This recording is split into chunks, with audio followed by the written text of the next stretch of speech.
किसी भी जर्नी को स्टार्ट करने से पहले सबसे ज्यादा इंपॉर्टेंट क्या होना चाहिए?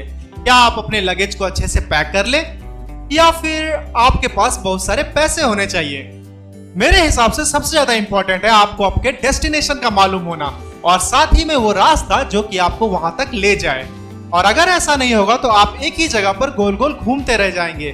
तो सबसे ज्यादा जरूरी है कि आपको आपके डेस्टिनेशन का एक रोड मैप मालूम हो। तो ठीक उसी तरह से आज का डेस्टिनेशन है magnetic effect of electric current को खत्म करना, और उसके लिए मैंने 4 माइलस्टोन में इस चैप्टर को डिवाइड कर रखा है। तो सबसे पहला माइलस्टोन है हमारा मैग्नेटिक प्रॉपर्टीज, जहां हम मैग्नेट के प्रॉपर्टीज के बारे में और डिस्कवरी के बारे में जानेंगे।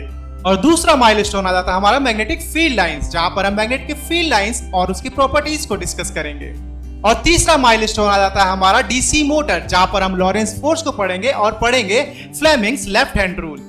और इस चैप्टर के अंतिम पड़ाव पर हम जान रहे होंगे इलेक्ट्रोमैग्नेटिक इंडक्शन, जहां हम पढ़ेंगे फ्लेमिंग्स राइट हैंड रूल। और ये सब कुछ हम G+ क्लास पर डिस्कस कर रहे होंगे बोरिंग लेक्चर के साथ नहीं, बल्कि एनिमेशन और प्रैक्टिकल एप्लीकेशन के साथ। और जर्नी के एंड पर आपके लिए कुछ स्पेशल है, जहां पर आपको इस कंप्लीट जर्नी का रिव्यू पता चलेगा। So stay tuned.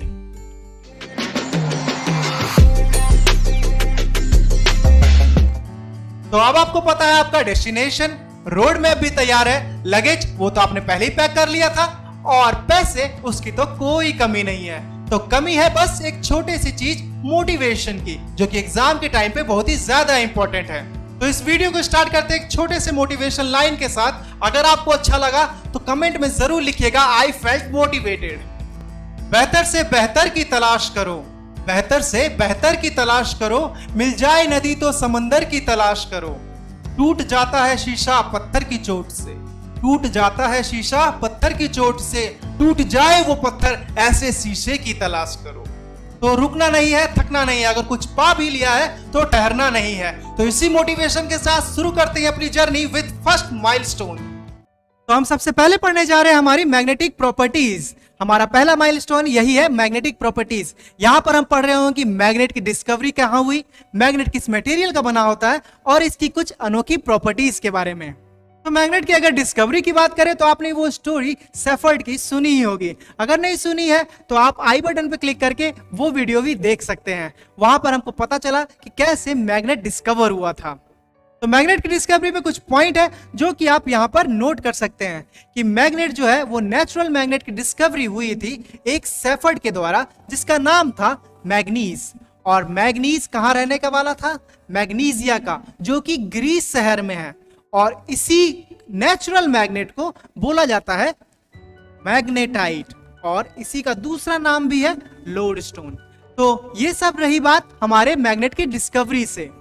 यहां पर जो इंपॉर्टेंट पॉइंट है जो एग्जाम में बहुत बार पूछा जाता है वो है कि नेचुरल मैग्नेट का और मटेरियल क्या होता है, कौन से मटेरियल से वो बना होता है, तो उसका नाम है मैग्नेटाइट। तो मैग्नेटाइट आपके लिए यहां पर इंपॉर्टेंट हो जाता है। तो जैसा कि आपको मालूम है कि मैग्नेट अट्रैक्ट करता है, उसके पास एक प्रॉपर्टी है जिससे वो मेटल्स को अट्रैक्ट करता है। पर मेटल्स में कौन कौन से मेटल्स को अट्रैक्ट करता है? क्या वो सिर्फ आयरन को अट्रैक्ट करता है या कुछ और भी मटेरियल ऐसे हैं जिनको वो अट्रैक्ट कर रहा होता है? तो चलिए इसके ऊपर भी जानते हैं कि कौन कौन से मटेरियल हैं जो कि मैग्नेट को अट्रैक्ट करते हैं। तो वो है आयरन, निकेल और कोबाल्ट। ये तीनों आपको एग्जाम में बहुत बार पूछा हुआ है कि कौन कौन सा मटेरियल है जो कि अट्रैक्टेड होता है मैग्नेट के द्वारा। तो वो है iron, nickel and cobalt.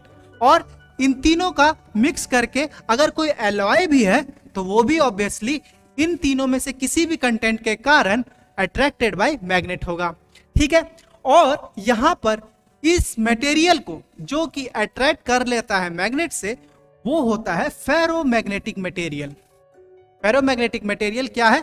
The material which is attracted by the magnet is called ferromagnetic material. ठीक है। और एक एलॉय है जो कि बहुत ही इंपॉर्टेंट है आपके लिए, क्योंकि इसी एलॉय का बनता है हमारा आर्टिफिशियल मैग्नेट।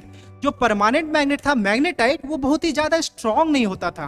तो नेचुरली स्ट्रांग नहीं होने की वजह से हमें जब स्ट्रांग मैग्नेट की जरूरत पड़ी तो हमने डिस्कवरी की जगह इन्वेंशन किया मैग्नेट का और बनाया अल्ली को, जहां पर Al है एल्युमिनियम, निकेल है और कोबाल्ट है।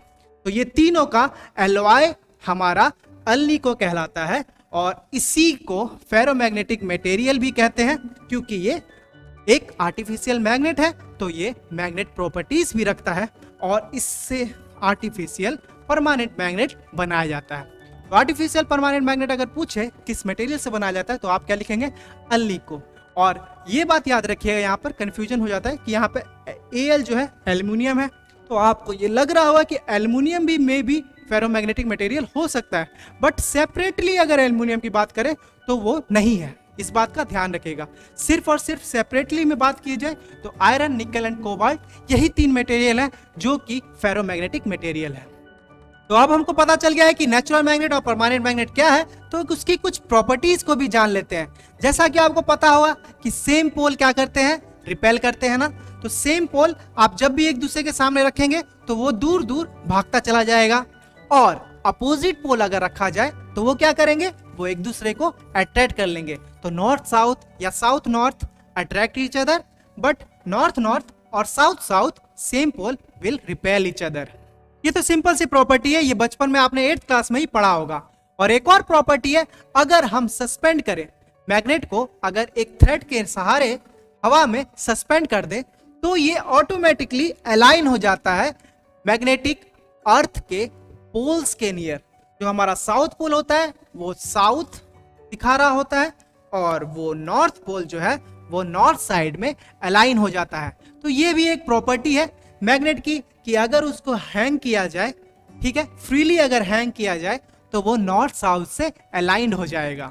एक और प्रॉपर्टी है जो कि बहुत ही इंटरेस्टिंग है, अगर आप मैग्नेट को काट दें, यहाँ पर आड़ी से काट रहे हैं, आप तोड़ भी सकते हैं, ठीक है। अगर मैग्नेट बीच से टूट जाए तो आपको लग रहा होगा ये साउथ और ये नॉर्थ तो फिर अलग हो जाने चाहिए, बट ऐसा नहीं होगा।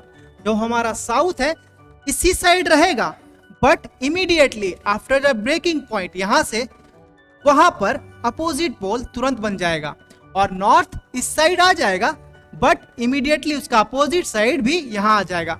तो अगर आप एक छोटा मैग्नेट भी तोड़ तोड़ के कर देना तो आपको ईच मैग्नेट में नॉर्थ एंड साउथ पोल देखने को मिल रहा होगा। आप कभी भी किसी एक मैग्नेट के साउथ और नॉर्थ पोल को अलग तोड़कर नहीं कर सकते हैं। तो आइए सम अप कर लेते हैं, हमने अभी तक क्या क्या प्रॉपर्टीज में पढ़ा। तो हमने पढ़ा कि मैग्नेटिक मटेरियल जो फेरोमैग्नेटिक कहलाता है वो कौन कौन सा है, आयरन, कोबाल्ट और निकेल। और लाइक पोल क्या करता है, रिपेल करता है, और अनलाइक पोल क्या करता है, अट्रैक्ट करता है, ठीक है। ये दोनों प्रॉपर्टीज हमने पढ़ा।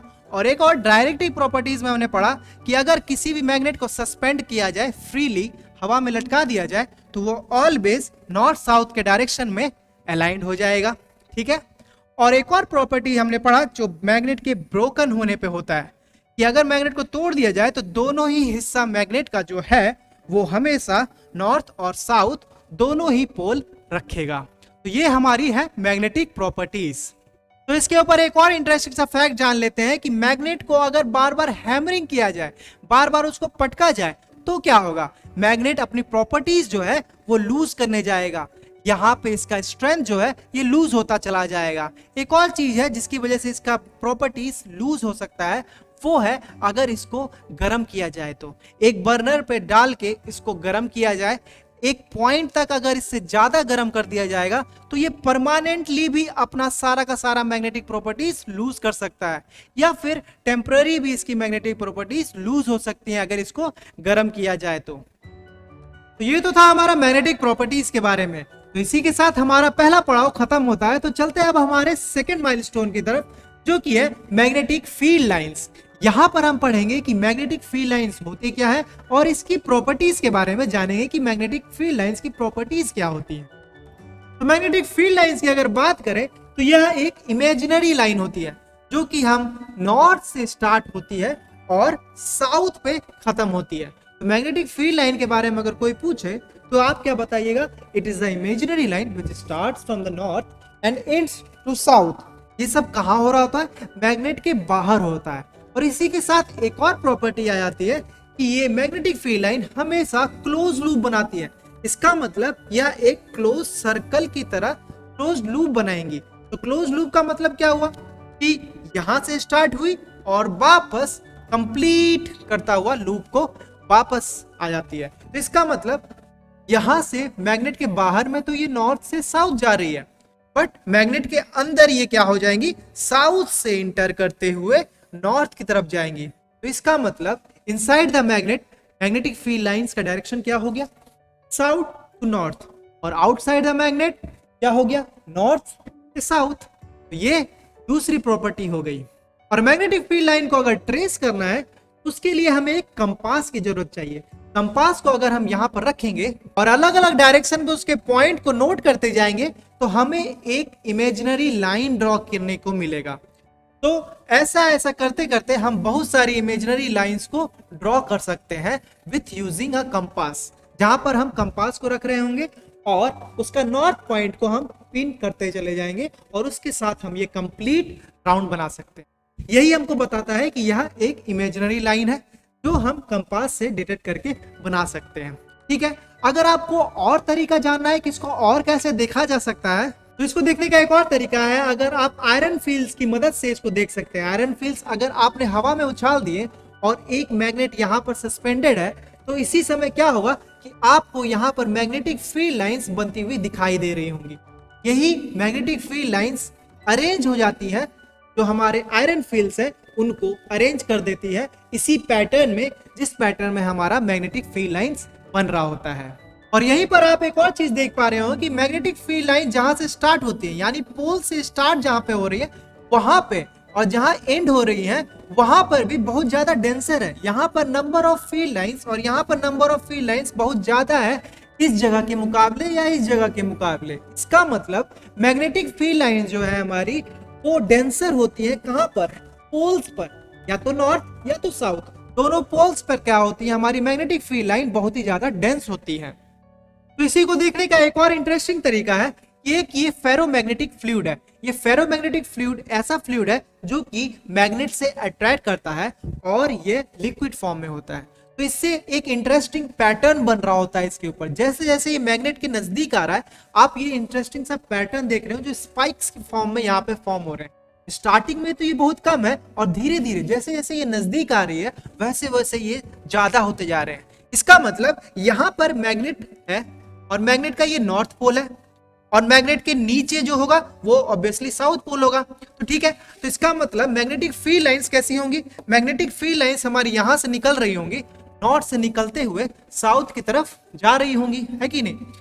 नॉर्थ से निकलते हुए साउथ की तरफ जा रही होगी। अभी हमने जैसा पढ़ा कि मैग्नेटिक फील्ड लाइन कहां से निकलती है, नॉर्थ से निकलती है और साउथ पे एंड करती है। तो जैसे जैसे ये यहाँ पे आ रहे हैं पोल के नजदीक तो यहाँ पर क्या हो रहा है, यहाँ पे डेंस होता जा रहा है। डेंस होने के कारण यहाँ पर जो ये स्पाइक्स बन रहे हैं ना, ये उन्हीं फील्ड लाइन का नतीजा है जो कि यहाँ पर कम है और धीरे धीरे नजदीक आने पे डेंसिटी बढ़ते जाती है, इसलिए स्पाइक्स भी यहाँ पर बहुत ज्यादा होते चले जाते हैं।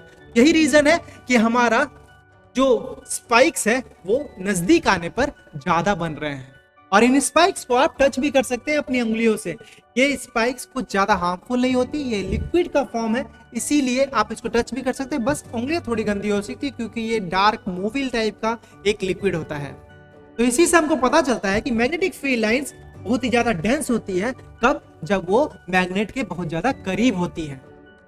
तो मैग्नेटिक फील्ड लाइंस के बारे में एक और इंटरेस्टिंग सी प्रॉपर्टी है जो कि आपको जानना बहुत जरूरी है। जैसे कि आपको पता चल चुका है कि नॉर्थ से स्टार्ट होकर साउथ तक जाती है, तो अगर एक और मैग्नेट, दूसरा मैग्नेट अगर इसके करीब ले आया गया, ठीक है, तब क्या ये लाइन जो है वो क्या इंटरसेक्ट कर रही होंगी, ये क्या इंटरसेक्ट करेंगी। तो मैग्नेटिक फील्ड लाइंस कभी भी इंटरसेक्ट नहीं करती, एक दूसरे को क्रॉस नहीं करती। अगर मान लीजिए यहाँ पर नॉर्थ पोल है और यहाँ पर साउथ पोल है तो नॉर्थ से निकलेंगी और साउथ की तरफ चली जाएंगी, ठीक है। जब अगर अपोजिट पोल होगा तो हमको पता है नॉर्थ से साउथ तक जाती है, तो अपोजिट पोल का भी क्या होगा, जो फील्ड लाइंस है वो नॉर्थ से स्टार्ट होकर साउथ की तरफ चली जाएंगी।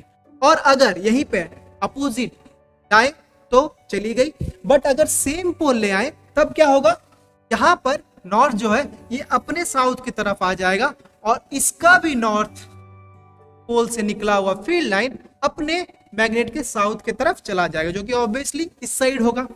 और किसी भी केस में कभी भी ये एक दूसरे को इंटरसेक्ट नहीं करेगी।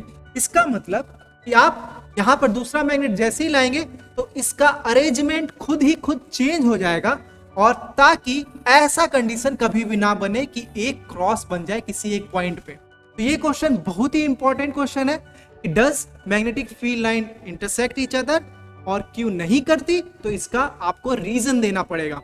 तो इसका रीजन आप सिंपली सा ये लिखिएगा कि suppose magnetic field lines intersect at a point, ठीक है, आपको बताना है कि they will never intersect, but if they intersect at a point,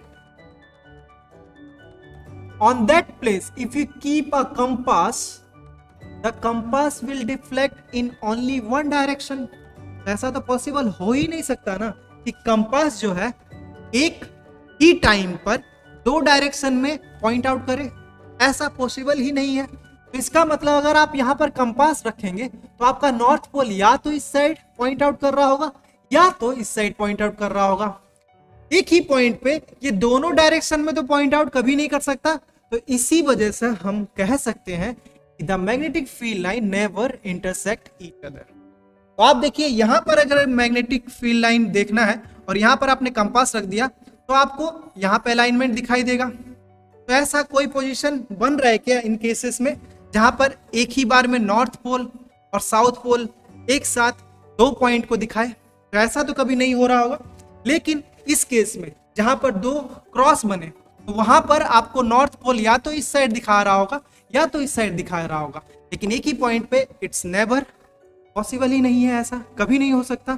इसी वजह से हम कह सकते हैं कि magnetic field lines never intersect each other. तो मैग्नेटिक फील्ड लाइंस कभी भी इंटरसेक्ट नहीं करती है, वो अपना शेप ही चेंज कर लेती है। जैसे आप यहाँ पे देख रहे हैं, यहाँ पे एक आयरन बार लिया गया और जैसे जैसे मैग्नेट इससे इंटरसेक्ट कर रहा है वो अपना शेप चेंज करता चला।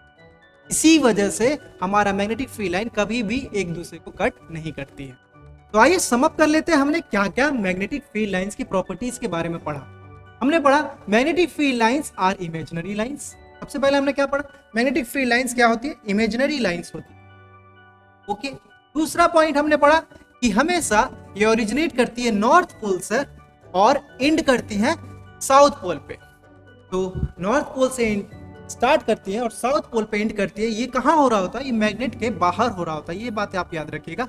मैग्नेट के अंदर पूछा जाए तो वो साउथ पोल से स्टार्ट होकर नॉर्थ पोल पे जाती है। क्यों? क्योंकि ये क्लोज लूप बनाती है। तो यही हमारी तीसरी प्रॉपर्टी हो जाएगी, magnetic field lines always make a close loop. तो हमारा नॉर्थ पोल है और हमारा साउथ पोल है, तो जब मैग्नेट के बाहर नॉर्थ से शुरू हुआ और साउथ पे एंड हुआ तो इसका मतलब क्लोज लूप बनाना है तो इसको अंदर से साउथ से होते हुए नॉर्थ पे आना पड़ेगा। तो ये दोनों पॉइंट एक दूसरे से कोरिलेटेड है। तो आपको ये याद आएगा तो ये भी अपने आप ही याद आ जाएगा। ठीक है, उसके बाद हमारा magnetic field line never intersect each other, कभी भी एक दूसरे को कट नहीं करती है। तो इसका डेफिनेशन आपसे पूछ सकता है क्यों नहीं करती, उसको आप डिफाइन करना पड़ेगा आपको। ठीक है, और magnetic field lines more denser at its pole. ये हमने फेरोमैग्नेटिक से भी देखा।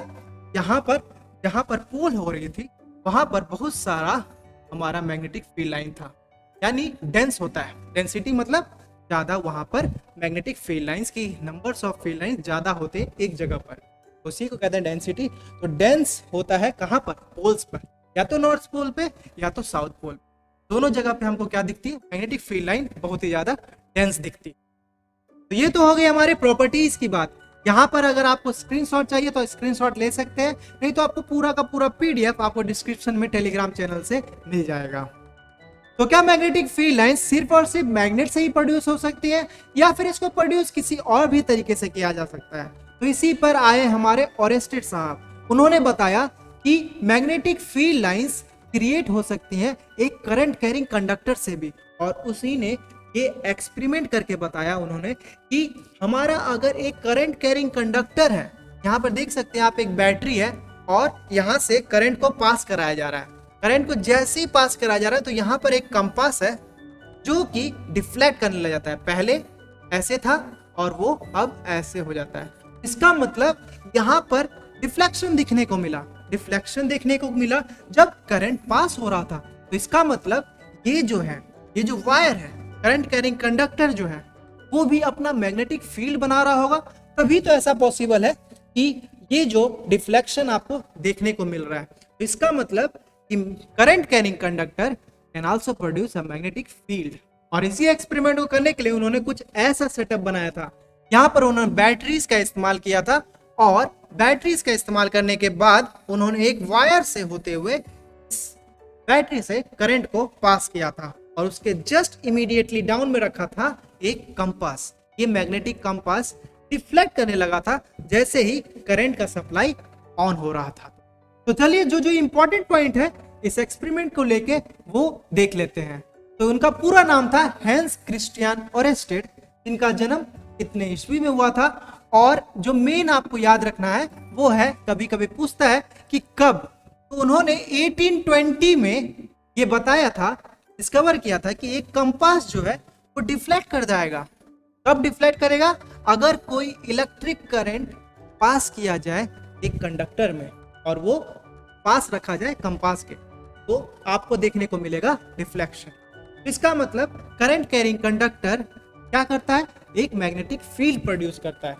इसी को उन्होंने रिलेशन का नाम दिया इलेक्ट्रोमैग्नेटिज्म, यानी इलेक्ट्रॉन मतलब इलेक्ट्रिसिटी और मैग्नेटिज्म यानी मैग्नेट।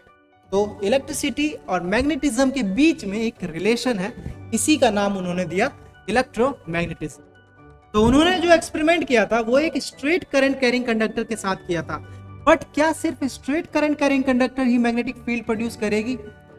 तो अलग अलग कंडक्टर को अगर देखा जाए तो अलग अलग मैग्नेटिक फील्ड प्रोड्यूस करेंगी। जैसा कि हमारा स्ट्रेट करंट कैरिंग कंडक्टर अलग तरह का मैग्नेटिक फील्ड प्रोड्यूस कर रहा होगा, वहीं पर एक सर्कुलर लूप हमारा अलग तरह का मैग्नेटिक फील्ड प्रोड्यूस कर रहा होगा, या फिर मल्टीपल लूप जिसको सोलेनॉइड भी बोलते हैं वो अलग तरह का मैग्नेटिक फील्ड प्रोड्यूस कर रहा होगा।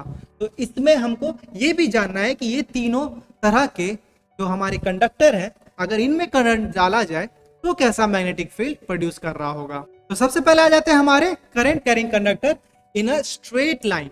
तो स्ट्रेट करंट कैरिंग कंडक्टर अगर है तो यहाँ पर देखिए प्लस, बैटरी का प्लस है और यहाँ पर माइनस है। तो बैटरी के प्लस से हमारा करंट जा रहा है, करंट का डायरेक्शन क्या होता है? जो कन्वेंशनल करंट का डायरेक्शन है वो होता है प्लस टू माइनस। इसका मतलब करंट यहां से निकला, यहां से होते हुए गया और फिर वापस निगेटिव बैटरी में चला गया। तो करंट का डायरेक्शन ऐसा कुछ हो गया, ठीक है। अब करंट का डायरेक्शन जब ऐसा है तो यहाँ पर जो स्ट्रेट करंट कैरिंग कंडक्टर रखा हुआ है तो इसका अपना मैग्नेटिक फील्ड होगा जो कि सर्कुलर होता है। कैसा होता है? सर्कुलर होता है। एक सर्कल, सर्कल और ऐसे ऐसे बहुत सारे सर्कल बनते चले जाते हैं इसके चारों तरफ। अब जब सर्कल हुआ तो वो सर्कल तो दो तरह से हो सकता है, या तो क्लॉकवाइज या तो एंटी क्लॉकवाइज। तो यहाँ पर कैसा बन रहा होगा? क्लॉकवाइज बन रहा होगा या एंटी क्लॉकवाइज बन रहा होगा, ये कैसे पता किया जाए? यहाँ पर हम सिर्फ और सिर्फ राइट हैंड के थंब की मदद से ही बता सकते हैं डायरेक्शन क्या होगा मैग्नेटिक फील्ड लाइंस का। तो यहाँ पर देखिए, अगर करंट का डायरेक्शन ऐसे है, करंट अगर ऊपर की तरफ जा रहा है, ठीक है, तो आपको अपने राइट हैंड का थंब ऊपर की डायरेक्शन में रखना है और उस समय जो फिंगर्स कर्ल करेंगे ना, कर्ल मतलब जिस साइड फिंगर बेंड कर रहे होंगे, आप उल्टा तो फिंगर मोड़ नहीं सकते, लेकिन जिस साइड फिंगर मोड़ सकते हैं उस साइड अगर देखा जाए तो वही आपका क्या हो जाएगा? मैग्नेटिक फील्ड लाइंस की डायरेक्शन। मैग्नेटिक फील्ड लाइंस की डायरेक्शन किसके डायरेक्शन में होंगी? फिंगर्स जिस साइड कर्ल कर रहे हैं उसके डायरेक्शन में। और यहीं पर अगर हमारा करंट नीचे की तरफ, यहाँ पर करंट ऊपर की तरफ है और यहाँ पर अगर करंट नीचे की तरफ ले लिया जाए तो आपको राइट हैंड की थंब की मदद से ही आपको बस नीचे कर लेना है। उस समय अगर आप ये बेंड कर रहे होंगे अपनी उंगलियों को तो वो आप देखेंगे इस तरफ से बेंड कर रहे होंगे। तो ये हो गई आपकी मैग्नेटिक फील्ड लाइंस की डायरेक्शन। मैग्नेटिक फील्ड लाइन की डायरेक्शन अपोजिट हो जाती है। जैसे ही करंट का डायरेक्शन अपोजिट हुआ तो मैग्नेटिक फील्ड लाइंस भी अपोजिट डायरेक्शन में पैदा होने लगती। तो यहाँ पर हम जैसा कि देख सकते हैं कि करंट का डायरेक्शन यहाँ से होते हुए इस साइड जा रहा है, ठीक है, तो डाउन साइड जा रहा है, तो हम डाउन साइड हम थंब ले लेंगे और थंब डाउन साइड लेने पे राइट हैंड का जब हम फिंगर्स को कर्ल करेंगे तो हमारा डायरेक्शन जो बनेगा ये इस साइड बनेगा, ठीक है। तो यही होगी हमारी मैग्नेटिक फील्ड लाइंस की डायरेक्शन, जो कि ऊपर से देखा जाए तो क्लॉकवाइज है और नीचे से देखा जाएगा तो वो एंटी क्लॉकवाइज हो जाएगी, क्योंकि वहां पर उल्टा दिखाई देगा। तो वहां पर थंब रूल लगाने पर हमको उल्टा दिखेगा, लेकिन पेपर के ऊपर से देखा जाए तो मैग्नेटिक फील्ड लाइन कैसी बन रही है, क्लॉकवाइज डायरेक्शन में बन रही है। तो स्ट्रेट लाइन का तो हमको समझ में आ गया। अब अगर सर्कुलर लूप हो, यानी हमारा जो करंट है वो एक स्ट्रेट लाइन में नहीं बल्कि एक सर्कुलर रूप में रोटेट कर रहा हो, तब क्या होगा? अगर एक सर्कुलर रूप में हमारा करंट रोटेट करेगा तो हमारी मैग्नेटिक फील्ड लाइंस थोड़ी सी अलग टाइप की बनेंगी। इसको भी आप राइट हैंड थंब रूल से ही देख सकते हैं। तो कैसे देखते हैं? तो यहाँ पर देखिए एक सर्कुलर लूप है, ये सिंगल सर्कुलर लूप है जहां पर करंट का डायरेक्शन नीचे से यहां से होता हुआ ऊपर की तरफ जा रहा है और फिर यहां से होते हुए नीचे की तरफ आ रहा है। तो अगर आप इसको दो सेपरेट हिस्से में डिवाइड कर दें और सिर्फ इतना सा पार्ट को इमेजिन करें, हाफ पार्ट को इमेजिन करें, तो यहाँ पर देख सकते हैं आप कि यहाँ पर करंट का डायरेक्शन ऊपर की तरफ है, करंट का डायरेक्शन यहाँ पर ऊपर की तरफ है, ओके।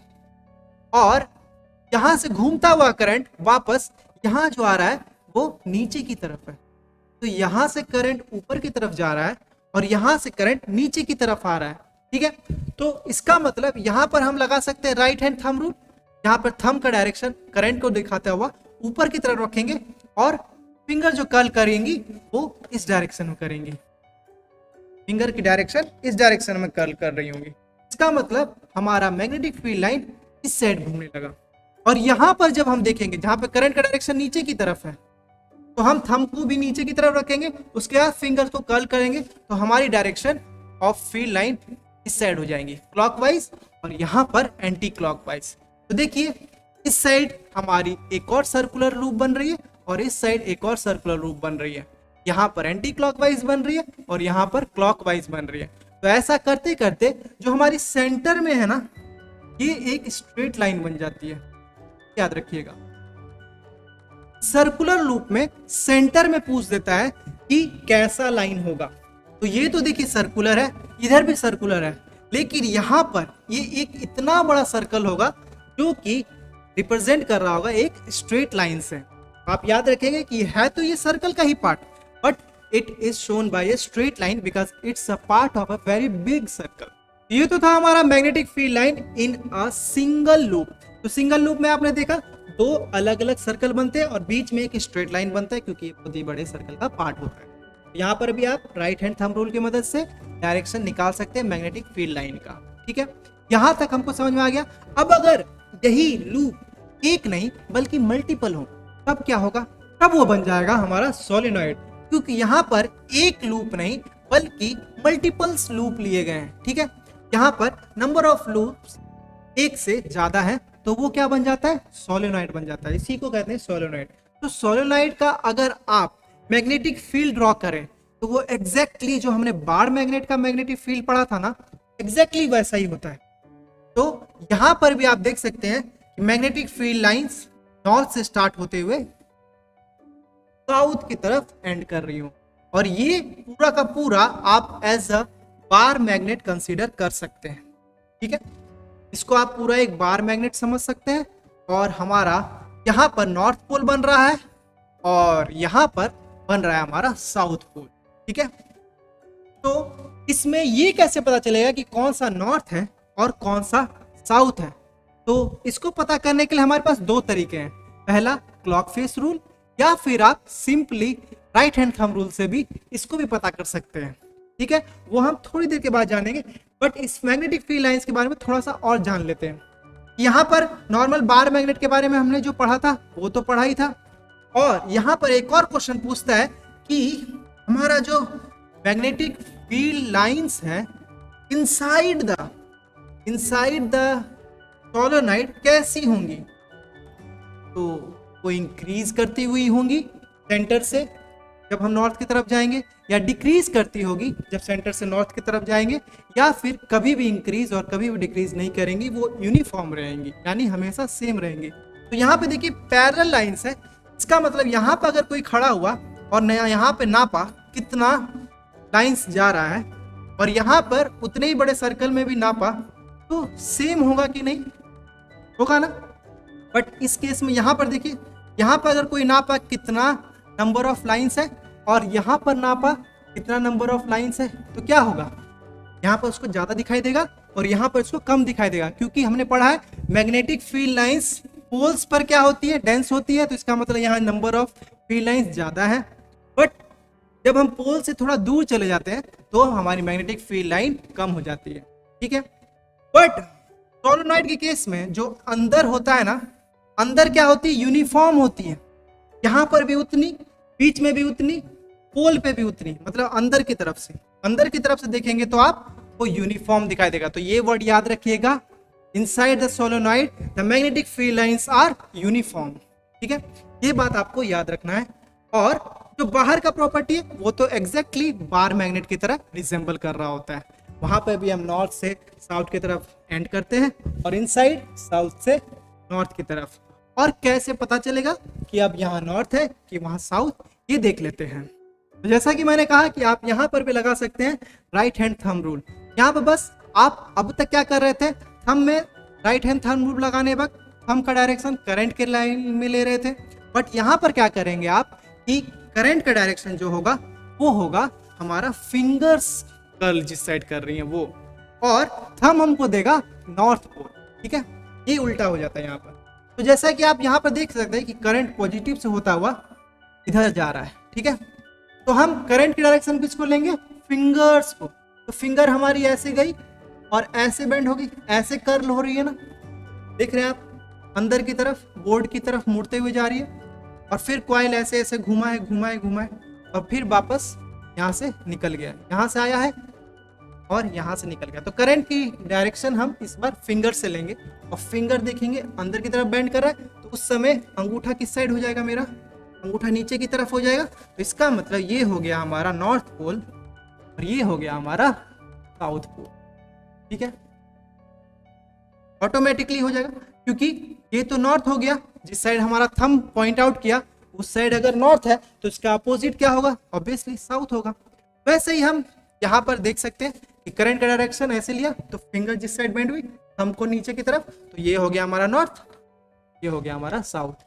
और यही अगर करंट का डायरेक्शन उल्टा होता तो क्या हो जाता, हमारा करंट का डायरेक्शन उल्टा होता तो ऊपर की तरफ हो जाता हमारा नॉर्थ और नीचे की तरफ हो जाता हमारा साउथ। तो एक और तरीका है जिससे आप डायरेक्शन निकाल सकते हैं नॉर्थ पोल और साउथ पोल का, जिसको कहते हैं क्लॉक फेस रूल। तो क्लॉक फेस रूल में आपको याद रखना है कि आप एन लिख लीजिए, एक जगह पे एन लिखिए और एन का ऐसे ये बना दीजिएगा एरो। तो जब इस एरो को इस एरो से मिलाने की कोशिश करिएगा तो आपका क्या बन रहा होगा, एक सर्कल बन रहा होगा जो कि एंटी क्लॉकवाइज डायरेक्शन में होगा, ठीक है। और जब आप एस लिखिएगा तब इसका पूछ जो ऐसे कर दीजिएगा तब क्या होगा, ये क्लॉकवाइज में घूमता हुआ दिखाई दे रहा होगा। तो यहाँ एंटी क्लॉकवाइज और यहाँ क्लॉकवाइज, तो इसी से अगर करंट जो है, करंट कैरिंग कंडक्टर जो है वो एक तरफ से देख रहे होंगे तो वो एंटी क्लॉकवाइज होगा, और वहीं अगर दूसरी साइड जाके देखेंगे तो आपको क्लॉकवाइज दिखाई देगा। और जिस साइड आपको एंटी क्लॉकवाइज दिखाई दे रहा होगा उस साइड बन रहा होगा आपका नॉर्थ पोल, और जिस साइड आपका क्लॉकवाइज घूमता हुआ दिखाई दे रहा होगा उस साइड क्या बन रहा होगा, आपका साउथ पोल। तो ऐसा हमको पता कर सकते हैं तो कौन से डायरेक्शन में नॉर्थ पोल और कौन से डायरेक्शन में साउथ पोल बन रहा है। तो चलिए सोलेनॉइड के बारे में जो प्रॉपर्टीज है उसके भी डिस्कस कर लेते हैं। एग्जाम में आपको क्या क्या लिखने के लिए पूछ सकता है सोलेनॉइड से रिलेटेड, तो सोलेनॉइड बहुत ही इंपॉर्टेंट बन जाता है, तो आप इसको याद रखेंगे। तो यहाँ पर आपको क्या क्या पूछा जा सकता है, वो आपको क्या क्या पॉइंट मेंशन करना है वो देख लीजिए। Magnetic field lines produced by a current carrying conductor solenoid is similar to bar magnet. जैसा कि आपको मैंने बताया कि सिमिलर होती है, एकदम बार मैग्नेट की जैसी प्रॉपर्टी होती है, एग्जैक्टली सेम आपकी सोलेनॉइड की भी होती है। तो आप वही चीज यहाँ पर, ठीक है। The strength of magnetic field, हमारा जो मैग्नेटिक फील्ड है वो कितना तगड़ा होगा, कितना स्ट्रांग बनेगा, वो किस पे डिपेंड करता है, तो वो आप याद रखेंगे 3 फैक्टर्स पे डिपेंड करता है। सबसे पहला जाता है नंबर ऑफ टर्न्स, जितना नंबर ऑफ टर्न्स आप लपेट रहे होंगे ना, जो हमारा सोलेनॉइड था उसमें जितना नंबर ऑफ टर्न्स आपने दिया होगा, ठीक है, उतना ज्यादा ये हमारा मैग्नेट स्ट्रेंथ होगा, इसका मैग्नेटिक फील्ड लाइन उतना ज्यादा स्ट्रॉन्गर होगा, ठीक है। दूसरा है हमारा करंट, तो हमने बैटरी यहाँ पे लगाई, ठीक है, और इस बैटरी से जितना ज्यादा करंट पास हो रहा होगा इस कंडक्टर में उतना ज्यादा डिपेंड कर रहा होगा। तो दूसरा इंपॉर्टेंट सबसे ज्यादा क्या होता है, current, number of conductors, current, तीसरा सबसे ज्यादा इंपॉर्टेंट है, वो है इस मैग्नेटिक मटेरियल का जो बीच में जो सेंटर है, इसमें आपने क्या रखा हुआ है। अगर इसमें नॉर्मल एयर है तब तो ये बहुत स्ट्रॉन्ग मैग्नेट या सोलेनॉइड नहीं कहलाएगा, ठीक है। लेकिन अगर इसी की जगह सॉफ्ट आयरन है, क्या है, सॉफ्ट आयरन है, तब क्या होगा, तो ये बहुत ही ज्यादा स्ट्रॉन्ग आपका सोलेनॉइड बन जाएगा, जिसको इलेक्ट्रोमैग्नेट भी कहते हैं। तो ये बेसिकली 3 चीजों पे डिपेंड कर रहा है हमारा स्ट्रेंथ सोलेनॉइड का, number of turns, current and core material, जो कि सबसे बेस्ट होता है हमारा सॉफ्ट आयरन, क्योंकि इसमें कार्बन कंटेंट बहुत ही कम होता है, इसलिए इसको सॉफ्ट आयरन कहा जाता है। और सोलेनॉइड में आप ध्यान रखेंगे कि कभी भी ये सोलेनॉइड के कोर के लेंथ पे डिपेंड नहीं करता, कोर का जो मटेरियल है उस पे डिपेंड करता है, बट मटेरियल के लेंथ पे डिपेंड नहीं करता है। यहाँ पर कंफ्यूजन बनता है, इसीलिए मैं आपको ये पॉइंट बता रहा हूँ कि आप यहाँ पर लेंथ को कभी भी प्रायोरिटी नहीं देंगे।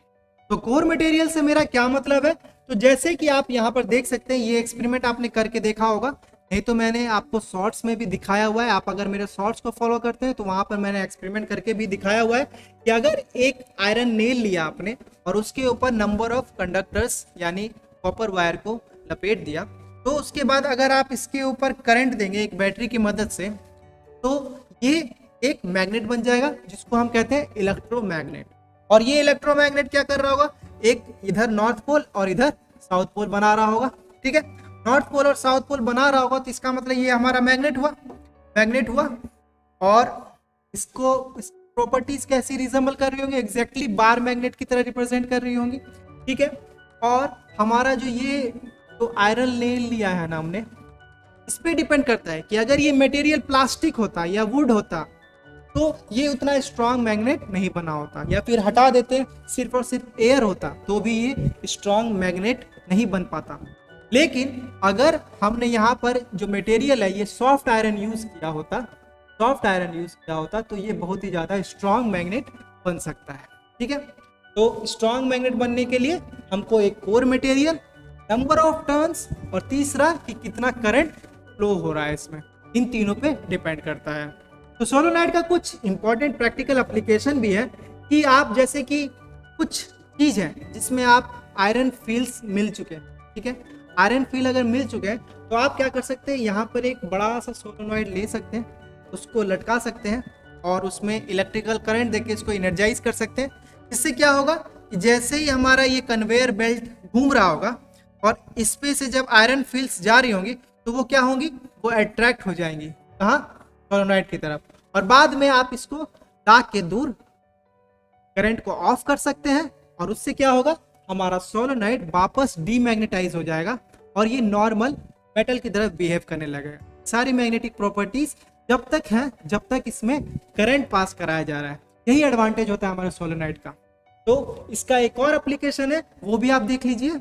यहाँ देखिए मेटल स्क्रैप यार्ड में भी इसका यूज किया जा रहा है कि यहाँ पर बहुत सारे मेटल्स हैं, उनको एक जगह से दूसरे जगह ट्रांसफर करने के लिए भी इसका यूज किया जा रहा है। यहाँ से मेटल को उठाया जा रहा है और फिर दूर जाके स्विच ऑफ करते हैं, जैसे ही स्विच ऑफ करते हैं तो ये इसको छोड़ देता है और वो नीचे गिर जाता है। तो जैसे ही करंट देते हैं ये ऑन हो जाता है और उसके बाद ये वहां पर ले जाने के बाद छोड़ दिया जाता है, ऑफ हो जाता है। और इसी के साथ हमारा दूसरा माइलस्टोन भी कंप्लीट होता है और इसके बाद चलते हैं हम हमारे थर्ड माइलस्टोन की तरफ, जो कि है हमारा डीसी मोटर। और डीसी मोटर को पढ़ने से पहले हम force on a current carrying conductor को समझेंगे, तब हम लॉरेंस फोर्स को और फ्लेमिंग्स लेफ्ट हैंड रूल को भी पढ़ रहे होंगे इसी में, और फिर इसी में हम पढ़ रहे होंगे डीसी मोटर के कंस्ट्रक्शन एंड वर्किंग प्रिंसिपल को। तो आइए सबसे पहले लॉरेंस फोर्स को समझते हैं कि वो क्या है। यहाँ पर देखिए एक मैग्नेट है जो सस्पेंड कर दिया गया है, एक थ्रेड की मदद से हवा में लटका दिया गया है। अब अगर आप यहाँ पर दूसरा मैग्नेट लाते हैं और वो सेम पोल का होता है, ये भी नॉर्थ है और ये भी नॉर्थ है, तो क्या होगा, इन दोनों में रिपल्सन होगा, तो यानी ये इसको दूसरी तरफ धक्का मारेगा और जिसके कारण क्या होगा, ये एक्सल की तरह बिहेव करने लगेगा, ये एक्सल की तरह बिहेव करने लगेगा और इसी पे जो सस्पेंडेड हमारा मैग्नेट है वो रोटेट करने लग जाएगा कि नहीं, ये इस साइड और इसका जो ये वाला डायरेक्शन है वो इस साइड आने लगेगा। तो ऑब्वियसली अगर आप किसी चीज को रोटेट करना चाहते हैं तो आपको बीच में सेंटर में पकड़ने के बाद एक तरफ से फोर्स नीचे की तरफ और एक तरफ के फोर्स ऊपर की तरफ लगाना पड़ेगा, तो ये रोटेट होने लगेगा। या फिर किसी एक डायरेक्शन में भी लगाएंगे तो ऑटोमेटिकली ये डायरेक्शन इस साइड आएगा। तो ये चीज आपको समझ में आ रहा है कि एक मैग्नेट फोर्स दे सकता है दूसरे मैग्नेट पे। इतना क्लियर है अगर आपको, तो अब आप सेकेंड लाइन समझ जाएगा लॉरेंस फोर्स क्या है। तो हमको पता है ना कि हम अगर ये मैग्नेट को रिप्लेस करना चाहे किससे, इलेक्ट्रोमैग्नेट से, यानी एक यहां पर सिर्फ और सिर्फ सॉफ्ट आयरन का कोर ले लें और इसके ऊपर नंबर ऑफ टर्न्स को लपेट दें, तो इसका मतलब ये क्या बन जाएगा, हमारा इलेक्ट्रोमैग्नेट बन जाएगा। और इलेक्ट्रोमैग्नेट की प्रॉपर्टीज भी तो सेम बार मैग्नेट की तरह होती है, वो भी अपना एक नॉर्थ पोल बनाएगा इस साइड, ठीक है, और जिसके कारण यहां पर रिपल्सन दिखाई दे रहा होगा। यानी हम एग्जैक्ट मैग्नेट का इस्तेमाल नहीं कर रहे हैं, बल्कि नंबर ऑफ कंडक्टर्स का इस्तेमाल कर रहे हैं, जिसमें से हम करंट को भेज रहे हैं और वो बन जा रहा है हमारा मैग्नेट, और वो मैग्नेट इसको रिपेल कर रहा है। और रिपेल करने के लिए हमको चाहिए फोर्स, यानी ये जो करंट है इसकी वजह से एक फोर्स जनरेट हुआ, तो इसी फोर्स को कहा जाता है लॉरेंस फोर्स। और इसी वर्किंग प्रिंसिपल पे हमारा डीसी मोटर भी काम करता है। DC motor also works on a Lawrence law.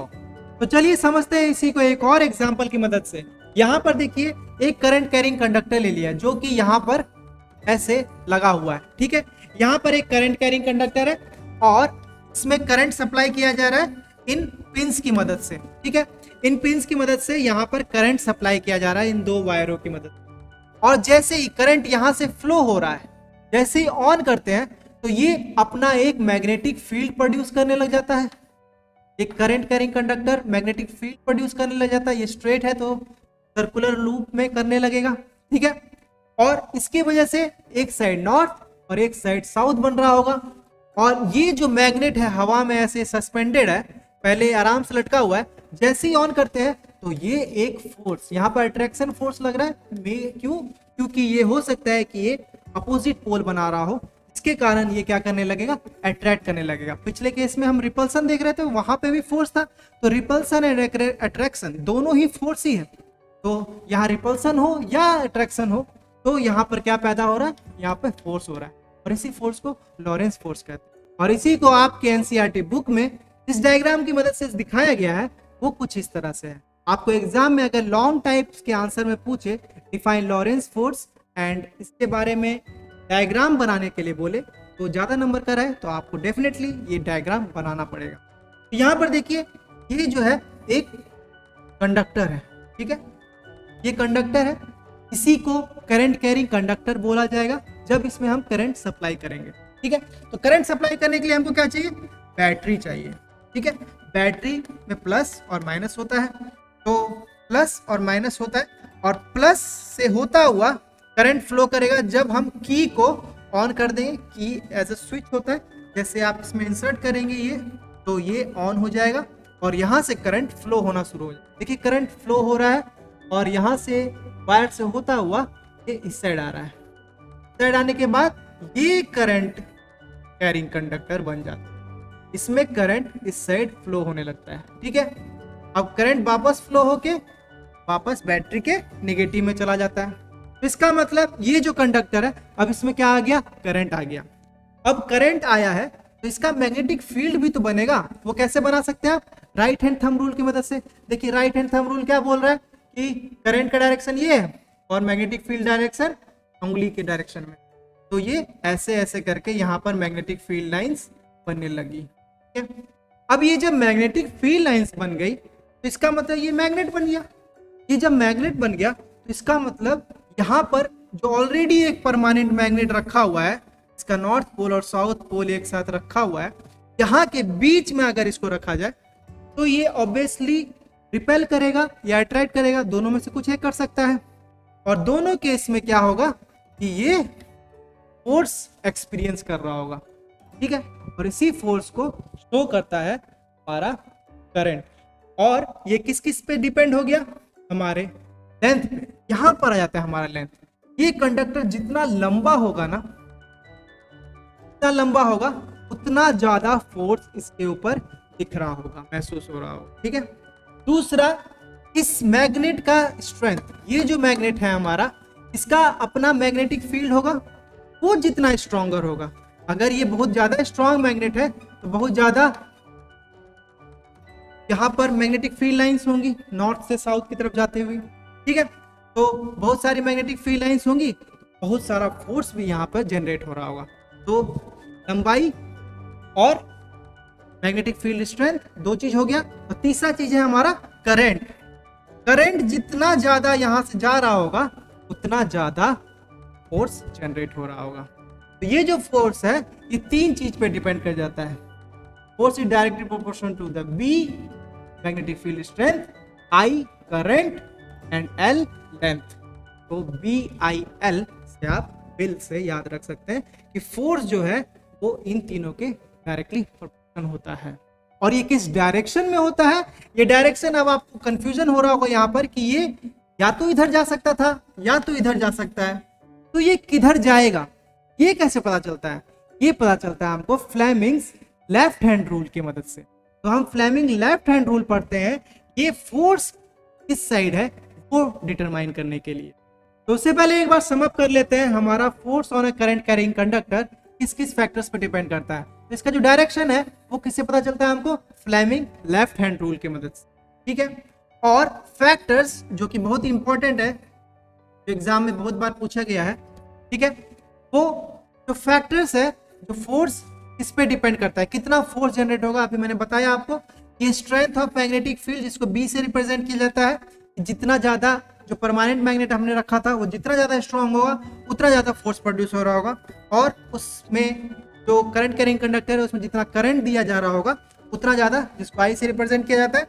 और लेंथ, यहाँ पर लेंथ रहता है, सोलेनोइड केस में लेंथ नहीं लिखेंगे, यहाँ पर लिख सकते हैं आप लेंथ, यहाँ पर लिखना जरूरी है। तो ये तीनों फैक्टर जो है हमारा इन तीनों पे डिपेंड करता है हमारा फोर्स, क्योंकि है PIL। ठीक है। अब जान लेते हैं कि फोर्स कैसे डिटरमाइन किया जाएगा, किस डायरेक्शन में। ये जानने के लिए हमको कौन सा रूल लगाना होगा? Fleming's left hand rule. तो फ्लेमिंग्स लेफ्ट हैंड रूल कैसे अप्लाई करते हैं वो जान लेते हैं। तो इसके लिए आप अपनी तीनों फिंगर्स लेफ्ट हैंड की स्ट्रेच कर लीजिए इस शेप में। तो यहाँ पर आप देख पा रहे होंगे कि आपका जो इंडेक्स फिंगर है वो पॉइंट आउट कर रहा है एकदम सामने की तरफ, और जो थंब है वो ऊपर की तरफ, और जो ये मिडिल फिंगर है ये आप लोगों की तरफ यहाँ पे पॉइंट आउट कर रहा है। तो ये तीनों एक दूसरे से आप देखेंगे तो म्यूचुअली परपेंडिकुलर है। ये इसके 90 डिग्री में, ये इसके 90 डिग्री में, तीनों एक दूसरे से 90 डिग्री पे हो जाता है। यही इंपॉर्टेंट है कि यहाँ पर तीनों एंगल 90 डिग्री में होते हैं। इसके बाद क्या है कि ये तीनों किस किस लाइन को रिप्रेजेंट करते हैं। आपका जो थंब है वो याद रखिएगा कि ये फोर्स को रिप्रेजेंट करता है। लेफ्ट हैंड रूल में आप याद रखिएगा कि ये जो है थंब आपका फोर्स को डिटरमाइन करता है। तो आप याद रख सकते हैं थंब को फोर्स के लिए, और इंडेक्स फिंगर को आप याद रखेगा मैग्नेटिक फील्ड लाइन का डायरेक्शन। तो मैग्नेटिक फील्ड लाइन का डायरेक्शन नॉर्थ से साउथ की तरफ होता है, तो आप उसी डायरेक्शन में पॉइंट आउट करेंगे। ये नॉर्थ से साउथ जा रही है हमारी मैग्नेटिक फील्ड लाइन, इस डायरेक्शन में जा रही है, इसी डायरेक्शन में हमारा क्या होगा? मैग्नेटिक फील्ड लाइन, यानी इंडेक्स फिंगर हमारा इसी डायरेक्शन में। और हमारा जो मिडिल फिंगर है वो किसको रिप्रेजेंट कर रहा होता है? करंट को। ठीक है, करंट को। यानी हमारा जो करंट है वो कौन ले जा रहा होगा? ये जो करंट कैरिंग कंडक्टर है में से करंट पास हो रहा होगा, इस डायरेक्शन में है, ये इस डायरेक्शन में है, बाहर की तरफ। बोर्ड को देखा जाए क्योंकि ये 3D में हो गया, तो 3D में देखा जाए तो ये बोर्ड के बाहर की तरफ पेन जो आ रहा है में से करंट अगर आ रहा है, बाहर की तरफ करंट आ रहा है, वो किस डायरेक्शन में आ रहा है? मिडिल फिंगर के डायरेक्शन में। ठीक है। ये तीनों जब डायरेक्शन आप पॉइंट आउट कर देंगे ना, तब जो आपका थंब का डायरेक्शन होगा वही होगा फोर्स का डायरेक्शन। यानी ये जो कंडक्टर है ये जैसे ही करंट इसमें फ्लो होगा ये ऊपर की तरफ उठना चाहेगा, ऊपर की तरफ। क्यों ऊपर की तरफ? क्योंकि थंब अभी ऊपर की तरफ रिप्रेजेंट कर रहा है, क्योंकि हमने सारा चीज प्लेस किया है according to Fleming's left hand rule. और इनमें से कुछ भी चीज आप उल्टा कर देंगे, या तो करंट का डायरेक्शन उल्टा कर दीजिए, करंट अभी इधर आ रहा है आप इधर भेज दीजिए, तो आपको फ्लेमिंग लेफ्ट हैंड रूल ही लगाना है। पर करंट अब इधर नहीं आ रहा है, वो किधर जा रहा है? पीछे की तरफ जा रहा है, तो पीछे की तरफ कर दीजिए, और बाकी सब कुछ क्या हो जाएगा? उसी प्लेस पे रहेगा, लेकिन जो फोर्स है वो अब नीचे की तरफ, यानी अंगूठा जो है आपका नीचे की तरफ आ गया। अब ये जो कंडक्टर है वो नीचे की तरफ जाना चाहेगा, ठीक है। यहीं पर अगर आप नॉर्थ पोल को साउथ पोल से इंटरचेंज कर दें तो भी कंडक्टर नीचे की तरफ जाना चाहेगा, अगर करंट का डायरेक्शन यही रहा तो समझ रहे आप, करंट का डायरेक्शन चेंज करें या मैग्नेटिक फील्ड का, दोनों केस में आपको क्या देखने को मिलेगा, यहाँ पर फोर्स का डायरेक्शन चेंज होता हुआ। तो फ्लेमिंग लेफ्ट हैंड रूल से हमको फोर्स का डायरेक्शन पता चल जाता है और इसी की मदद से हम किसी चीज को रोटेट कर सकते हैं, और अगर हमने रोटेट किया तो उसी को कहते हैं इलेक्ट्रिकल मोटर। और इसी कॉन्सेप्ट के ऊपर हम पढ़ेंगे हमारा डीसी मोटर। जो डीसी मोटर है वो भी इसी फोर्स पे डिपेंड करता है, इसी फोर्स पे वर्क करता है, जो कि आपने स्टार्टिंग में ही पढ़ा, लॉरेंस फोर्स। मोटर का अगर नॉर्मल सा डिफिनेशन पूछे तो आप क्या लिखेंगे कि एक मोटर जो है वो कन्वर्ट करता है इलेक्ट्रिकल एनर्जी को मैकेनिकल एनर्जी में। वो इलेक्ट्रिकल एनर्जी लेता है और कन्वर्ट करके हमको रोटेशन फॉर्म में क्या दे देता है, मैकेनिकल एनर्जी दे देता है। तो इसी की वर्किंग प्रिंसिपल को समझने के लिए ये 3D डायग्राम आप देख सकते हैं यहाँ पर एनिमेशन की मदद से। यहाँ पर एक कॉइल है तो आर्मेचर कॉइल बोला जाता है, ठीक है। ये कॉइल आप देख पा रहे हैं, ये आर्मेचर कॉइल है, और यहाँ पर है स्प्लिट रिंग। ये जो रिंग दिखाई दे रहा है जो आधे आधे सेगमेंट में कटे हुए हैं, देख रहे हैं यहाँ पर कटे हुए हैं, उनको इसीलिए कहा जाता है स्प्लिट रिंग। यही कम्यूटेटर का काम करते हैं। कम्यूटेटर क्या करता है, इलेक्ट्रिकल करंट के डायरेक्शन को चेंज करता है। कम्यूटेटर का क्या काम है, इलेक्ट्रिकल करंट के डायरेक्शन को चेंज करना, ये याद रखिएगा, करंट के डायरेक्शन को चेंज करता है। यहाँ पर देखिए प्लस आ रहा है, ठीक है, प्लस आ रहा है और ये ब्लू वाले रिंग में है, ठीक है। और जैसे ही ये उधर गया तो ये वाला ब्लू वाला रिंग हमेशा प्लस को ही कैरी कर रहा होगा, और यहाँ पर जो है ये निगेटिव साइड है और ये ग्रीन रिंग से रिप्रेजेंट किया जा रहा है। और जैसे ही ये रिंग इस पे जाती है तो इसका मतलब अब ये ग्रीन, तो यानी ये दिख रहे हैं ब्लू कलर से आप देख सकते हैं पॉजिटिव, और ये ब्लू रिंग ये है, अब ये बन गई, फिर ये है, फिर ये बन गई। तो इसका मतलब जो ब्लू रिंग है वो हमेशा पॉजिटिव करंट ही कैरी कर रही है, और जो हमारी ग्रीन रिंग है हमेशा निगेटिव करंट ही कैरिंग कर रही है। ये किसकी मदद से कर रही है, ये कम्यूटेटर का स्प्लिट रिंग और ये ब्रश का अरेंजमेंट, ये बहुत इंपॉर्टेंट है। कम्यूटेटर और ब्रश के अरेंजमेंट के कारण हमारा करंट का डायरेक्शन चेंज हो जाता है कम्यूटेटर की मदद से, ठीक है। तो ये ब्रश किसका बना रहता है, ये कार्बन ब्रश होता है। क्या होता है, कार्बन का बना होता है, और यहाँ पर स्प्रिंग लोडेड रहता है, और जिसके कारण ये हमेशा अटैच रहता है हमारे स्प्लिट रिंग से, ठीक है। ये सारी पॉइंट आपको लिखने हैं। जब आपको डीसी मोटर का एक्सप्लेनेशन पूछेगा तो आपको डायग्राम बनाना है, ये वाला नहीं, मैं बताऊंगा अभी कौन सा डायग्राम बनाना है, और उसके बाद आपको ये सारी चीजें मेंशन करनी है कि हमारा वहाँ पे कार्बन ब्रश होता है, स्प्लिट रिंग होता है, स्प्लिट रिंग कम्यूटेटर होता है, जो कि करंट के डायरेक्शन को चेंज करता है, जैसा कि आप यहाँ पर देख पा रहे होंगे कि करंट का डायरेक्शन चेंज करता है। अब देखिए करंट का डायरेक्शन चेंज करने से क्या हो रहा है, यहाँ पर जो भी करंट है जब भी इस साइड आ रहा है, ये जो कंडक्टर है इस साइड, ये वाला जो कंडक्टर आप जब भी देख रहे होंगे इस साइड, और इधर में जब भी ये कंडक्टर इस साइड देख रहे होंगे, ये वाला जो रेड कलर का यहाँ पे एरो दिखा रहा है, तो ये हमेशा करंट का डायरेक्शन इस साइड लेते हुए आ रहा होगा, साइड लेते आया होगा आपकी तरफ। और ये वाला जो करंट है, ये वाला जो कंडक्टर है, वो हमेशा किस साइड लेके जा रहा होगा, इस साइड लेके जा रहा होगा, ठीक है। और जिसके कारण हम अभी फ्लेमिंग लेफ्ट हैंड रूल पढ़ा हमने, वहां पे अगर यहाँ पर लगाएंगे तो हमेशा जब भी करंट इस डायरेक्शन में आएगा, ठीक है, करंट यहाँ पे क्या हो रहा है, हमेशा इस डायरेक्शन में आ रहा है, तो फोर्स जो जनरेट होगा वो डाउनवर्ड्स होगा, ठीक है। यहाँ पे जो फोर्स जनरेट हो रहा होगा इस कॉइल में वो नीचे की तरफ हो रहा होगा, और यहाँ पर करंट हमेशा इस डायरेक्शन में आ रहा है, इसीलिए फोर्स ऊपर की तरफ। देखिए करंट इस साइड आ रहा है तो वो आपको मिडिल फिंगर से, मैग्नेटिक फील्ड लाइन नॉर्थ से साउथ की तरफ जा रही है तो वो इस साइड ही है, ठीक है। तो यहाँ पर करंट इस साइड आ रही है इसलिए फोर्स ऊपर की तरफ है, और यहाँ पर करंट इस साइड जा रही है, देख रहे हैं करंट पॉजिटिव से होता हुआ उधर गया तो ये इस साइड गई, इसी वजह से क्या हुआ, ये ऊपर की तरफ नहीं बल्कि नीचे की तरफ। और किसी चीज को रोटेट अगर आपको करना है, मैंने जैसे बताया कि यहाँ पर ऊपर की तरफ और यहाँ पर नीचे की तरफ, ठीक है, अगर यही डायरेक्शन होगा तभी। यहाँ पे ये करंट का डायरेक्शन है और ये जो एरो है ये है रोटेशन का, तो रोटेशन देख रहे हैं, ये नीचे की तरफ हो रहा है और इधर ऊपर की तरफ हो रहा है। तो इसी के कारण से ही ये मोटर हमारा रोटेट करता है। और एग्जाम में अगर आपसे पूछे तो आपको ये डायग्राम बनाना है। ये डायग्राम में आप आराम से यहाँ पर एक डब्बा को रिप्रेजेंट करता हुआ नॉर्थ पोल बना सकते हैं और यहाँ पर साउथ पोल बना सकते हैं।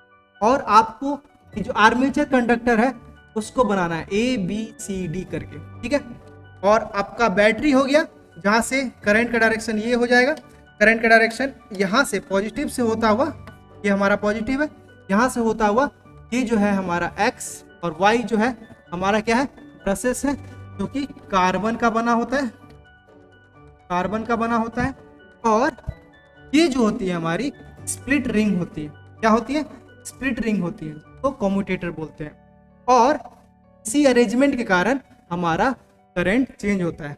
और ये जो एक्सल है, ये बस एक्सल क्या होता है, एक चीज पे पिवट पॉइंट पे आप रोटेट करना चाहते हैं। जैसे कि मैं इस पेन को रोटेट करना चाह रहा हूँ, तो मैं क्या करूंगा, यहाँ पर एक नोकीला सा नेल अगर इंसर्ट कर दूं, ठीक है, तो क्या होगा, ये इसको मैं फ्रीली रोटेट कर पाऊंगा। तो वो जो नेल हो गया ना, मेरा एक्सल हो गया। सिंपल, एक्सल कुछ नहीं है, एक रोटेशनरी पार्ट है, ठीक है। तो यहाँ पर आप देखिए एक्सल हो गया और इसी पे कम्यूटेटर अरेंजमेंट रहता है, कम्यूटेटर और बस का अरेंजमेंट रहता है। तो यहाँ से जो करंट जा रहा होगा वो हमेशा क्या जा रहा होगा, इस डायरेक्शन में जा रहा होगा, ठीक है। करंट का डायरेक्शन ये हो गया और करंट यहाँ से होता हुआ यहाँ जा रहा होगा। एक बार एग्जाम में ये क्वेश्चन पूछा हुआ है कि ये जो BC है, ये जो लाइन, ये कभी फोर्स क्यों नहीं जनरेट करती है, यहाँ पर कोई फोर्स क्यों नहीं जनरेट होगा। यहाँ पर फोर्स जनरेट होगा नीचे की तरफ और यहाँ पे फोर्स होगा जनरेट ऊपर की तरफ। अभी हमने एनिमेशन में देखा कैसे, क्योंकि यहाँ पर करंट जा रहा है इस साइड, तो आप करंट का डायरेक्शन ऐसे लेंगे, मैग्नेटिक फील्ड लाइन नॉर्थ से south, magnetic field line straight आपका इंडेक्स फिंगर से, तो करंट इस साइड जा रहा है, तो थंब नीचे की तरफ है, यहाँ पर करंट इधर आ रहा है, तो इस साइड मैग्नेटिक फील्ड लाइन तो इस साइड ही है, तो ऊपर की तरफ गई, तो फोर्स तो यहाँ पर इधर लगा, इस कंडक्टर पे नीचे लगा। बट इस कंडक्टर का क्या, ये भी तो करंट लेके जा रहा है, करंट यहाँ से गया है तो यहाँ तो गया है। ये चीज याद ये रखेंगे आप। देखिए मैग्नेटिक फील्ड लाइंस कहाँ है, स्ट्रेट है, स्ट्रेट लाइन है नॉर्थ से साउथ के डायरेक्शन में। और ये जो करंट कैरिंग कंडक्टर है यहाँ पर, ये भी इसी के साथ हो गई। देख रहे हैं आप, इन दोनों का एंगल जो एक दूसरे से है वो 0 डिग्री हो गया। तो 0 डिग्री एंगल के कारण ये कभी भी कोई फोर्स डेवलप नहीं कर पाती। आपको 90 डिग्री होना चाहिए। यहाँ देखिए, यहाँ ये जो लाइन है ये क्या हो गई, 90 डिग्री पे हो गई। 90 डिग्री होगी तभी हमारा फोर्स मैक्सिमम जनरेट होता है। तो इसी वजह से यहाँ पर फोर्स डेवलप हो रहा है, यहाँ पर भी हो रहा है, यहाँ पर भी 90 डिग्री हो जाता है। लेकिन इस केस में, इस वायर में कोई फोर्स जनरेट नहीं होता, क्योंकि वो हमारा 0 डिग्री पे है। किससे, मैग्नेटिक फील्ड लाइन से। ये क्वेश्चन भी पूछा हुआ है MCQ में, आप कि मैक्सिमम फोर्स जनरेट होने के लिए कितना डिग्री का एंगल होना चाहिए मैग्नेटिक फील्ड लाइन और करंट के बीच में। तो आंसर क्या है, 90 डिग्री। ये बात आप याद रखें। एग्जाम में ये डायग्राम बनाने के बाद आपको एक्सप्लेन करना है ये सारा चीज, ये सब क्या क्या है, सारा पार्ट्स को लेवल करना है, मेंशन करना है। बैटरी की, brush, carbon brushes, commutator, coil, armature coil और मैग्नेट्स को। उसके बाद आपको फ्लेमिंग लेफ्ट हैंड रूल को समझाना है और फिर उसका वर्किंग प्रिंसिपल लिखना है। और वर्किंग प्रिंसिपल में आप क्या लिखेंगे एक बार देख लीजिए। States that the current carrying conductor placed in a magnetic field, अगर कोई current carrying conductor magnetic field में रख दिया जाए तो उसके ऊपर एक्सपीरियंस होगा एक फोर्स, और इसी फोर्स को कहते हैं लॉरेंस फोर्स। इसी पे हमारा काम करता है। और डीसी मोटर को और अच्छे से बेहतर ढंग से समझने के लिए आप एनिमेशन देख सकते हैं, तो आई बटन पे क्लिक करके आप वहां पे देख सकते हैं। और इसी के साथ हमारा तीसरा पड़ाव भी खत्म होता है और हम चलते हैं हमारे चौथे माइलस्टोन की तरफ। और हमारा चौथा माइलस्टोन है इलेक्ट्रोमैग्नेटिक इंडक्शन। यहाँ पर हम पढ़ रहे होंगे कि इंडक्शन क्या है और फ्लेमिंग राइट हैंड रूल के बारे में भी यहाँ पे हम डिस्कस करेंगे। तो आइए जानते हैं इलेक्ट्रोमैग्नेटिक इंडक्शन है क्या। तो अभी तक आपने पढ़ा कि किसी करंट कैरिंग कंडक्टर को अगर मैग्नेटिक फील्ड में रखा जाए तो वो फोर्स डेवलप करेगा।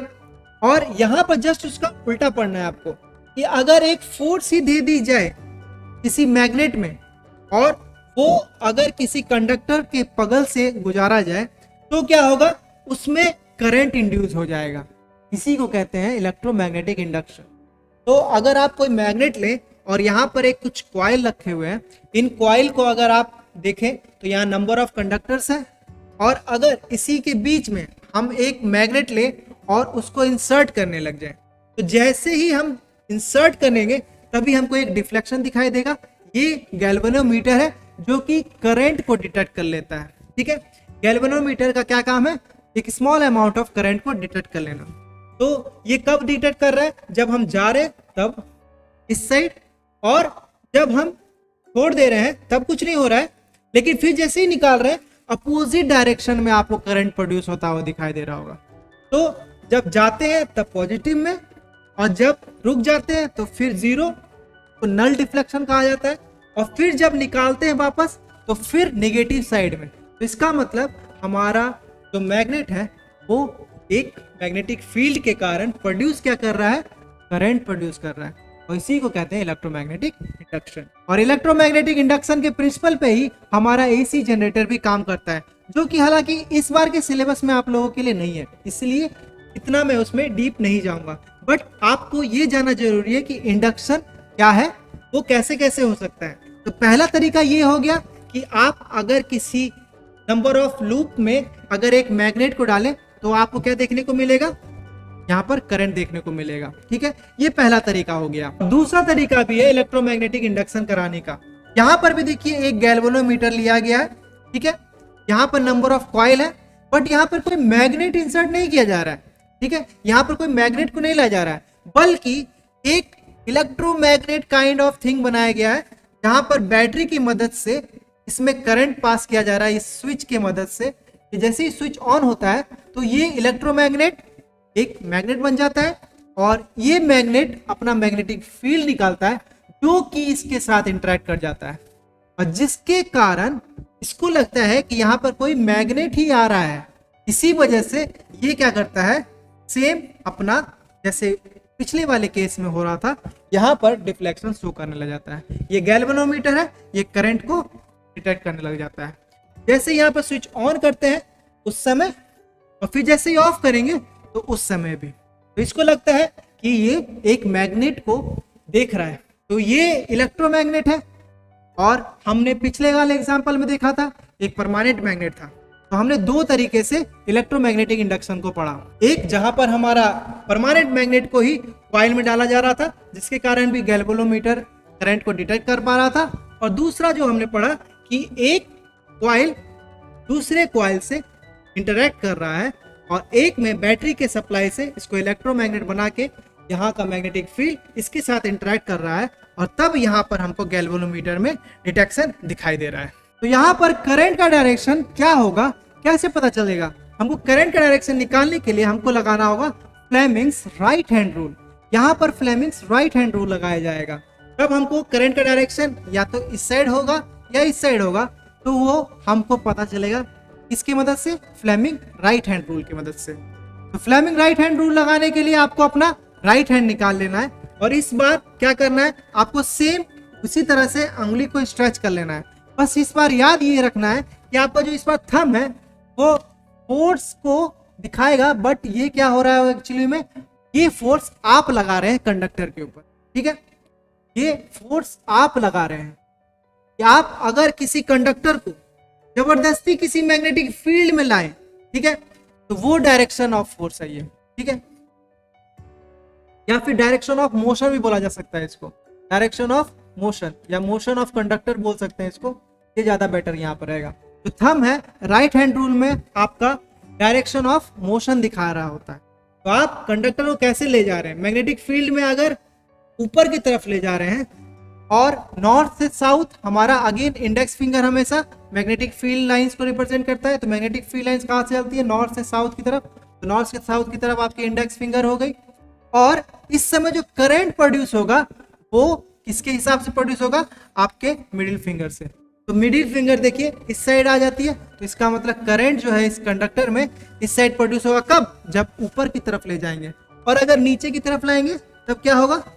करंट अपोजिट डायरेक्शन प्रोड्यूस होने लगेगा। क्यों? क्योंकि आप यहाँ पर फिर से लगाइए, देखिए जैसे ही थंब नीचे की तरफ करेंगे तो करंट का डायरेक्शन क्या होगा? अगेन आपका मिडिल फिंगर उस साइड चला गया, मिडिल फिंगर उस साइड चला गया। तो आइए सम अप कर लेते हैं हमने इलेक्ट्रोमैग्नेटिक इंडक्शन में अभी तक क्या क्या पढ़ा।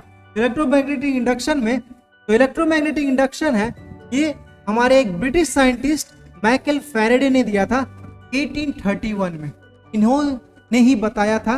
और इसी की मदद से आज एसी जनरेटर चल रहे हैं, हमारा ट्रांसफार्मर अभी आप पढ़ेंगे 12th में, आपने देखा भी होगा आपके घर में बाहर में जो ट्रांसफार्मर लगा रहता है बड़ा सा, वो भी इलेक्ट्रोमैग्नेटिक इंडक्शन से ही काम कर रहा था। सोचिए इतना बड़ा कंट्रीब्यूशन था इनके इस इलेक्ट्रोमैग्नेटिक इंडक्शन के डिस्कवरी से, ठीक है। और the current produce by a moving straight wire in a magnetic field is called induced current. जो करंट प्रोड्यूस होता है ना उसको क्या कहते हैं, इंड्यूस करंट कहते हैं, या फिर इंड्यूस वोल्टेज भी। तो इंड्यूस वोल्टेज जो जनरेट होता है वो किस फैक्टर्स पे डिपेंड करता है, ये भी पूछा जाता है, ये भी इंपॉर्टेंट हो जाता है आपके लिए। किन किन फैक्टरों पे डिपेंड करता है हमारा कितना वोल्टेज इंड्यूस होगा, तो वो डिपेंड करता है नंबर ऑफ टर्न्स पे, कितना नंबर ऑफ टर्न्स रहेगा, ठीक है।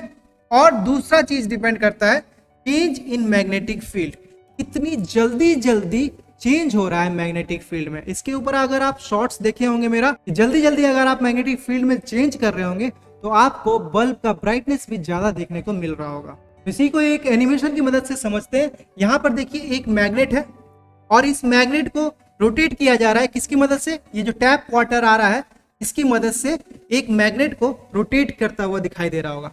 तो जैसे जैसे मैग्नेट रोटेट हो रहा है तो इसका मतलब फील्ड, मैग्नेटिक फील्ड में चेंजेस आ रहे हैं, और इन्हीं चेंजेस की मदद से यहाँ पर एक कॉइल है, ठीक है, एक कॉइल है जो कि एक बल्ब से कनेक्टेड है।